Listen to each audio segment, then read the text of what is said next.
Hello everyone. आज मैं इस वीडियो में 2022 में रिलीज होने वाली कठपुतली मूवी को एक्सप्लेन करूंगा। मूवी की स्टार्टिंग में हम परवाणु हिमाचल देखते हैं, जहां पुलिस को प्लास्टिक में लिपटी हुई एक लाश मिलती है जो कि 15 साल की एक बच्ची है। फिर हम अर्जुन सिटी को देखते हैं, जो कि पिछले 8 साल से होने वाले क्राइम्स और क्रिमिनल्स के बारे में रिसर्च कर रहा है ताकि वो क्रिमिनल मूवी की स्टोरी लिख सके। और उसके फादर पुलिस ऑफिसर थे जो कि अब जिंदा नहीं है, और वो अपनी स्टोरी काफी प्रोड्यूसर्स के साथ शेयर करता है, लेकिन कोई भी उसकी स्टोरी में इंटरेस्टेड नहीं होता। फिर वो कसोली अपनी बहन के घर जाता है, जहाँ उसकी बहन कहती है कि वो पिछले 8 साल से फारिग है, और उसके ब्रदर इन लॉ कहते हैं कि तेरे फादर ऑन ड्यूटी मरे थे, तुम इजीली पुलिस फोर्स ज्वाइन कर सकते हो। फिर हम देखते हैं कि वो एग्जाम पास करके सब इंस्पेक्टर बन गया है, और उसकी पोस्टिंग कसौली यानी कि उसके ब्रदर इन लॉ के पुलिस स्टेशन में ही होती है, जो उससे कहते हैं कि बेशक तू ऑफिसर रैंक में भर्ती हुआ है, लेकिन तेरे पास एक्सपीरियंस जरा भी नहीं है, इसलिए बच के रही। नेक्स्ट सीन में हम एक स्टूडेंट अमृता को देखते हैं, जो स्कूल से घर की तरफ आ रही होती है, और एक वैन उसे वहाँ से ले जाती है, और उसकी मदर जो उसको ढूंढने बाहर आती है तो देखती है कि उनके डॉग के साथ किसी ने एक गिफ्ट बॉक्स बांधा हुआ है, और उस बॉक्स के अंदर एक सिंड्रेला गुड़िया है जिसके ऊपर टॉर्चर के निशान है। नेक्स्ट सीन में हम देखते हैं कि पायल का रिजल्ट है, जहां वो अर्जुन को फादर बना के टीचर के पास ले जाती है, और वहां पर अर्जुन को दिव्या अच्छी लगती है, और वहीं पर पायल की मदर उसको लंच बॉक्स देने आ जाती है,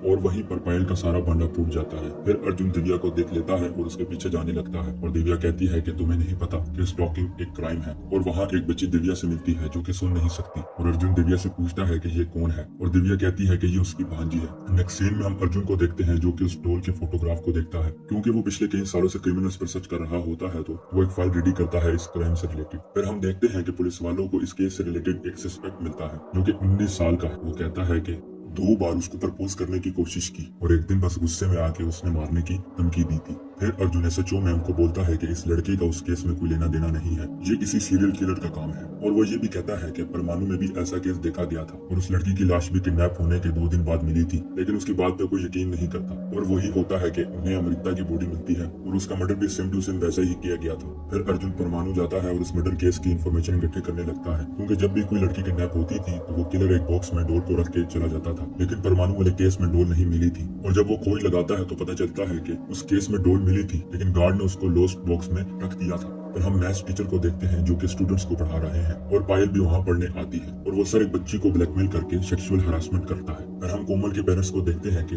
जो उसके गायब होने की रिपोर्ट लिखवाते हैं। फिर अर्जुन और उसके ब्रदर इन लॉ इन्वेस्टिगेशन के लिए स्कूल जाते हैं, और वो दिव्या से इन्वेस्टिगेट करते हैं, क्योंकि कल लास्ट पीरियड उन्होंने लिया था। और वो कहती है कि उन्होंने उसे देखा था, वो छुट्टी के टाइम एक ऑटो में बैठ के गई थी। और दिव्या कहती है कि उस ऑटो के पीछे एक सिंबल बना हुआ था, लेकिन उसे याद नहीं है। और वो काफी ऑटोस को देखती है, लेकिन याद नहीं आता। नेक्स्ट सीन में हम देखते हैं कि दिव्या की भांजी इति को कुछ स्टूडेंट्स तंग करते हैं, और जब अर्जुन स्कूल पहुंचता है तो वो वहां से चले जाते हैं। फिर अर्जुन दिव्या और इति को घर छोड़ता है। रास्ते में दिव्या बताती है कि जब उसकी सिस्टर मर गई थी तो इति के फादर ने उसे अपने पास रखने से मना कर दिया था, और वो इस वजह से उसके पास रहती है। फिर दिव्या अर्जुन को अपना नंबर देती है और कहती है कि जैसे ही उसे कुछ भी उस ऑटो के बारे में याद आएगा तो वो उसको कॉल करेगी। नेक्स्ट सीन में हम देखते हैं कि उन्हें कोमल की बॉडी मिलती है, और दिव्या अर्जुन को फोन करके बताती है कि उस ऑटो की बैक साइड पे एक स्टार का सिंबल था और रेसर लिखा हुआ था, और अर्जुन उसी ऑटो वाले के साथ उस मर्डर प्लेस पे पहुंचा था।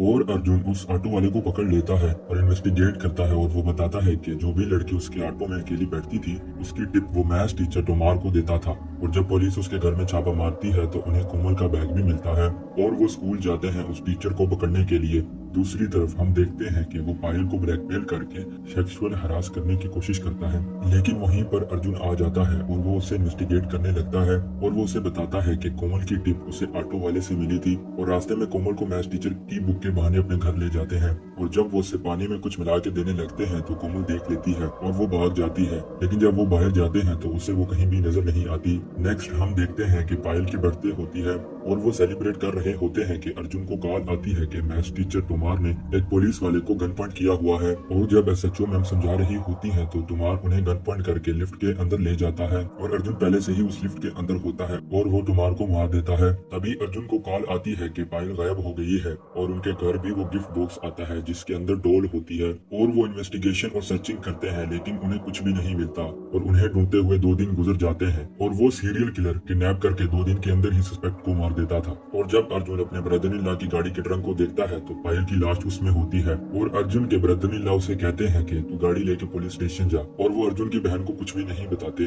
और उसकी बहन और ब्रदर इन लॉ वहाँ से चले जाते हैं ताकि अर्जुन की सिस्टर की हालत सही हो सके। अर्जुन को डीसीपी सर सस्पेंड कर देते हैं क्योंकि उसने स्कूल में गोली चलाई थी, और वो कहते हैं कि जब तक इन्वेस्टिगेशन नहीं हो जाती वो सस्पेंड ही रहेगा। फिर वो दिव्या से मिलता है तो दिव्या की बांजी अपने ईयर टूल से उनकी बातों को रिकॉर्ड करती है और अर्जुन कहता है कि कोमल को भी सुनाई नहीं देता था, और दिव्या कहती है कि ये रिकॉर्डिंग वाला ईयर टूल उसी ने ही उसे बताया था। फिर अर्जुन कोमल की डेड बॉडी से मिलने वाले इन्वेस्टिगेशन आइटम से उस हेयरिंग टूल की रिकॉर्डिंग को सुनता है और उसमें एक पियानो बजाने की आवाज आती है और वो उस पियानो की रिकॉर्डिंग को लेकर किसी एफएम में ले जाता है और वो कहते हैं कि जो इस म्यूजिक को पहचानेगा उसे गिफ्ट मिलेगा। और उन्हें एक कॉलर बताती है कि ये ट्विन उसने अपने स्कूल में एनुअल डे फंक्शन में सुनी थी, और वो इस बारे में इन्वेस्टिगेट करने लगते हैं। और वह सचू मैम के पास आता है और उन्हें बताता है कि जितने भी विक्टिम्स थे उनके स्कूल में मैजिक शो हुआ था और हर विक्टिम की किडनैपिंग उस शो में जो स्टूडेंट वो चुनते थे उसके 2 दिन बाद होती थी, और ऐसे ही उसने सारे विक्टिम्स को मारा है। और एसएचओ मैम उसकी हेल्प करने को तैयार होती हैं और उसे ऑफिशियल इस केस में वापस ले आती हैं। और फिर उन्हें पता चलता है कि वैसा ही मैजिक शो कसौली में आज से 2 दिन पहले हुआ था और आयशा खान नाम की एक लड़की को उन्होंने वॉलंटियर चुना था, और आज 2 दिन हो जाएंगे। इसका मतलब ये है कि वो उसको किडनैप करेंगे, इसलिए वो स्कूल के बाहर सस्पेक्ट का इंतजार करने लगते हैं और वो विक्टिम का पीछा करने लगते हैं और सस्पेक्ट आयशा को ले जाता है, लेकिन उन्हें कुछ नहीं मिलता। और फिर वो आयशा के फोन को ट्रैक करते हैं और अर्जुन को वो घर मिल जाता है, लेकिन वो उसको नजर नहीं आ रही होती। और जब वो मैजिशियन उसको मारने लगती है तो अर्जुन को बेसमेंट का रास्ता मिलता है और अर्जुन आयशा को तो बचा लेता है, लेकिन मैजिशियन वहाँ से भाग जाती है। और जब पुलिस वाले उस घर की छानबीन करते हैं तो उन्हें 2 ब्रिटिश पासपोर्ट मिलते हैं, जिसमें से एक पे नाम एग्निस फ्रेंडो का होता है और दूसरा उसका बेटा होता है। और अर्जुन कहता है कि वो उसको जानता है क्योंकि 12 साल पहले वो जेल में गई थी, लगता है कि वो वापस बाहर आ गई है। और फिर हम देखते हैं कि वो सीरियल किलर मैजिशियन दिव्या के घर चली गई है और वो दिव्या पे अटैक करती है। वहीं पर अर्जुन भी आ जाता है, लेकिन दिव्या कहती है कि वो सीरियल किलर इति को ले गई है और अर्जुन उसका पीछा करता हुआ एक बिल्डिंग में पहुंच जाता है और वो मैजिशियन अर्जुन पे अटैक करती है। फिर हमें पता चलता है कि हम जिसको एक लड़की समझ रहे थे असल में वो लड़का है, और वो किलर बताता है कि 12 साल पहले उसकी मदर उसको इंडिया लाई थी ताकि उसको लोग एक्सेप्ट करें, क्योंकि उसको ऐसी बीमारी है जो उसको जल्दी बूढ़ा करती है। लेकिन उसको कोई भी एक्सेप्ट नहीं करता सिवाय सूफिया के, और उसका कोई भी दोस्त नहीं था वहाँ पर। और जब उसने सूफिया से प्यार का इजहार किया तो सूफिया ने उसकी बड़ी बेइज्जती की और सूफिया सॉरी बोलने घर आई, लेकिन वो कहता है कि मुझे सर्टिफिकेशन सॉरी से नहीं मिला, मुझे सर्टिफिकेशन उसको मार के मिला। और उसकी मदर ने ब्लेम अपने ऊपर ले लिया और जेल चली गई। और 12 साल बाद वो जब मुझे मिलने आई तो रास्ते में उनका एक्सीडेंट हो गया और उसके बाद उसने उनकी लुक को यूज किया। जब वो किलर इति को मारने लगता है तो अर्जुन उसको अपनी तरफ बुलाता है और उसे मार देता है, और यहीं पर ये मूवी एंड हो जाती है। वीडियो अच्छी लगी हो तो वीडियो को लाइक और चैनल को सब्सक्राइब कर दे।